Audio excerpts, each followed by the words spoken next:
So I'd like to welcome Tazi Mehta to the podcast. Tazi is a gentleman who's in Papua New Guinea, and I met him through social media. We were talking about copyright in Papua New Guinea, and so welcome, Tazi, to the podcast for our first ever global podcast on world music. Let's get a bit of Tazi's background first. And so, Tazi, can you tell me who is your main influence as a young musician? You're a saxophone player. Do you play anything else, by the way? I specialize a lot on traditional Papua New Guinean instruments. Yes. Which instruments? What? The bamboo flute. Uh-huh. The percussion. Yep. The main percussion, which is the kundu. Oh, yes, the kundu drum, of course. The talking drum. In relation to modern instruments, yes, I play the guitar, the keyboards. But you play saxophone as well, Tazi, don't you? I think you mentioned yes. Okay, and what was very interesting in your write-up was that you were combining jazz and tribal instruments and the chants and melodies of Melanesia. That was a big experimentation in the 80s, and that influenced you a bit. So tell me about Sanguma and how they influenced you. They are some of the very talented, very skillful group of people. High-level musicians, yeah. They influenced me during the time that I got interested in music. Right. Before you went to university, this was as a teenager? Yes. And when I went to school in Rabaul, we had teachers who taught us music in those 2 years who came from the National Art School, which is the place where this Sanguma experiment was born. So did the government sort of assist in the development of Sanguma and other artists with that school? Was it a government school or a private? The government set up the school. It was called the National Arts School. Right. And it was from there that a lot of very influential PNG musicians and other artists as well, like craftsmen and painters, choreographers. Yep. It is now part of the University of Papua New Guinea. So looking at your career then, so after you went to school in Rabaul, you went to university. Now, was that in Port Moresby? No, that was in Goroka. In Goroka. Okay, in the Highlands. Yes. Wow. I've been there. It's a lovely place. Good coffee. In Goroka, of course. It is. It's the best coffee in the world. Oh, it is, yeah. Absolutely. When we were working with BSP and Telecom PNG in the marketing capacity, we went all around, and Goroka was a lovely place. Very interesting. If I may add, you were here for some time in various capacities. Oh, yes. With NBC, National Broadcasting. Yes. I loved working with NBC. What a talented bunch of people that worked there. Trained by Channel 9 originally, some of them, and we rebranded NBC and then created new programs. We created a music program which was called Replay. Mm-hmm. Was great. It was a great experience. So anyway, it's not about me, it's about you today. So thank you for looking into what I did and what we've done there. But we want to talk about you, mate. So you went to university in Goroka, and there were some Sanguma legacy people there? We had a succession of lecturers who came into the music department who were part of the band. And I think one of the most influential person then was the leader of Sanguma, Tony Subam, who taught at Goroka, and I was so privileged to be one of his students at that time. Oh, that's fantastic. Did you ever have dealings with Baruka Tau? He was in Yothi Yindi, wasn't he? That's right. Yes, he was in Yothi India. I've never met him. He used to play the piano. Yes, that's right. Yes. Very sadly, he used to play the piano at the Crown Plaza. I used to go and talk to him, and he was a fascinating man. And what a great piano player! And he played very unorthodox versions of jazz standards. Such a lovely man.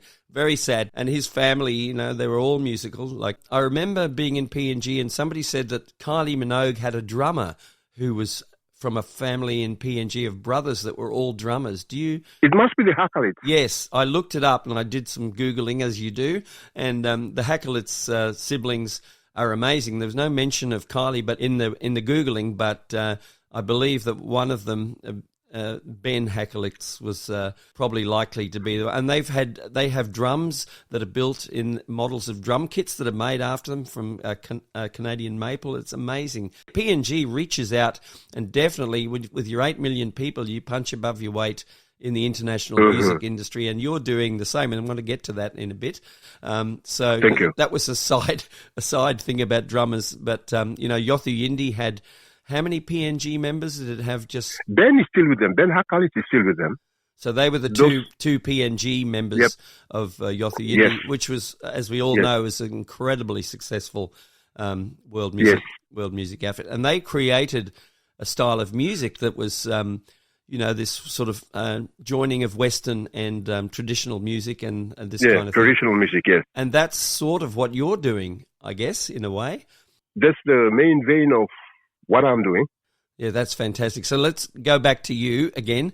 In 1993, you started recording with CHM, Supersound in Port Moresby. They were the largest studio and record label, I guess, in PNG. And I know that a friend of mine who used to set up recording studios, it was his business. He would set up their Pro Tools systems, and Chris Nameby from Brisbane here, and he spoke very highly of CHM, and they had certainly a big roster of artists. And so you had recorded 4 albums, you say, and you say that they weren't successful, but I'm sure they were successful in PNG, because CHM were like a marketing machine, and they certainly would have pumped out CDs in the day. And I mean, now with streaming, do your albums on the CHM albums, did they ever put them up on the streaming services? My last album with them. Right. I'll have a look and we'll communicate. And on our Music to Midnight website, we'll have where this podcast will end up. I'll have some links. To your music there as well, so people can listen to it. So you were recording with CHM, and was that for how many years was that? I started in 1993, thereabout. Yes, 93. My last contract terminated in 2001. Well, they wouldn't have been selling CDs as much because of streaming and whatever. Of course, the same happened. That's right. All the record shops in Australia, Brash's had 300 record shops, CD shops. They just disappeared basically overnight. And that's what happens I went into CHM's shop in Barocco, I think it was. Yes. And I actually bought about 10 albums. This was the first trip we went to PNG, and I thought, I need to hear PNG music because we were doing work for Bank South Pacific, and we had to write a song. And so I had a look at it, and it was very interesting. There were loads and loads and loads of great... That shop at Barocco was a treasure trove of, Yes, a mecca of places. It was, Is it still there or not? I've never been for quite some time, but I don't think it's still there. No, it'd be tough. It'd be tough. Yeah, so you did that, and you had your 4 albums, which is great. And then you've mentioned that, the radio stations, and I know because I had been to PNG quite a lot. In fact, we had 26 trips in 2016 in 1 year up there because we never lived there. We went up there and had meetings, then come back and do the work. And I noticed on the radio and everything, and you've mentioned this here, that there was a typical sort of PNG sound that is still going, this sort of... it's sort of reggae-y sort of sound. How would you describe the sort of sound that PNG commercial music has now? The PNG, popular sound at the moment is being influenced a lot. Yes. By what the radio stations want, so that they can feed that music to a certain demographic. And also, they want it to mesh with the overseas music that PNG people like, So, that kind of stuff. So you can understand the influence. And for artists in PNG, they want to fit the mold, if you like, of that kind of thing. So, and that's commercial. That's commercial PNG pop music, I guess you'd call that. Your music is a bit more has more depth than that. It's as you said, it's a tribal. It's got tribal elements in it, and of course PNG with 1,000 languages. You're in any particular languages or more than one, or most of the materials I've done when I was with Chilismin and now with Ancient Dusk, like I derive them from where I am from my culture. And where exactly is that in PNG? I'm actually talking to you now from our town, Kimbe. Oh, in Kimbe, okay. I've done songs which are from the other provinces as well. So okay. As long as we think that it fits into what we're doing, and we don't go against the the culture, the traditions and the cultures from where the music comes from. And the only point I was going to make, Tazi, was that if you're singing in a local dialect, that's some of these languages only have 1,000 people who can understand them. You'd then that's right. You'd have to be very careful that your songs do translate so that everybody in every place in the world can enjoy them. So I know that having listened to the tracks that you've sent me, they do. It doesn't necessarily matter if you don't understand every word in it. It's what you perceive from the music, which I thought was fantastic. So let's talk about Ancient Dusk, which is your. You've got two projects, and Ancient Dusk is one project. Mm-hmm. Let's talk about how that started. I know you told me here, but perhaps you could tell the listeners how that started. Ancient Dusk started between the period when I left Teenage Mint, and it was I was doing music, I was teaching music, I was gigging, playing with friends, helping others with production and so on. But it was in 2022. And that was when I teamed up with Raymond, who is now part of the band and who works on the production side of Ancient Dusk. Right. He's our producer. He's our keyboard player. So we came up with the idea to do Melanesian chants and melodies infused with modern instruments. A bit of the modern music genre. But still keeping the essence and the taste of where we get the music from. Yes. Whether it's from Western Britain or from the Highlands, right, or from the Sepik, Yes, the mighty Sepik River, the mighty Sepik. Yes. That's it. Yeah. So everything... Full of crocodiles. Everything goes... full of... Yes, you don't go swimming there very often. No, don't. Just don't. That's funny. So you in your information you sent me, you said you organised a performance at the infamous Cosmopolitan Club in Port Moresby. I've never been there, but I've read about it and seen their ads, and it's a fantastic place, I'm sure. It is a fantastic place. Yes, it's where everyone goes to do stuff like that. And so you had some artists from West New Britain, from where you're from. Yes, after that performance, you basically started Ancient Dusk. That was where you created it. Yeah, that's amazing. After the performance, I thought, okay, before we go back to Kimbe, where some of the things that we might need would not be, in terms of what we're trying to do, might not be available, and some of the people might not be available. So it was there that we came, like the idea was cemented. Yes. I came up with a name, although some of my friends did not agree with the name. We came up with a name. You can't please everybody, Tazi. You can't please everybody. No. and then we recorded Laiso.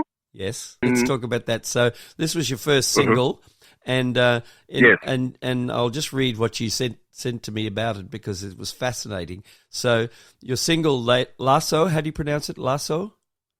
Lasso. Okay. Charted, Laeso. Charted on Cashbox Magazine Countdown under the top 100 pop rock category, and you actually got up to as high as number 57, and this is in the world, remember? So this was incredible, competing against, and in your words, music royalty such as Elton John and Taylor Swift. So this was PNG really punching above its weight. And your personal feeling, you said seeing your band name on this parade of international music creators and stars is a feeling only a few get to experience. So that would have been, for your band members and yourself and anyone associated with you, would have been just awesome. So what I'm going to do now is we're going to play that single for everybody to listen to, and then we'll come back and chat a bit more about it. So here we go, Leso.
So that was Leso, and I hope everybody loved that. It is absolutely fantastic. The production was amazing, and this is a real quality track that's come out of Papua New Guinea. So moving along, Tazi then collaborated with Ancient Dusk with a Canadian rock musician. Now, how did you meet Tim Steinruck? How did that all happen?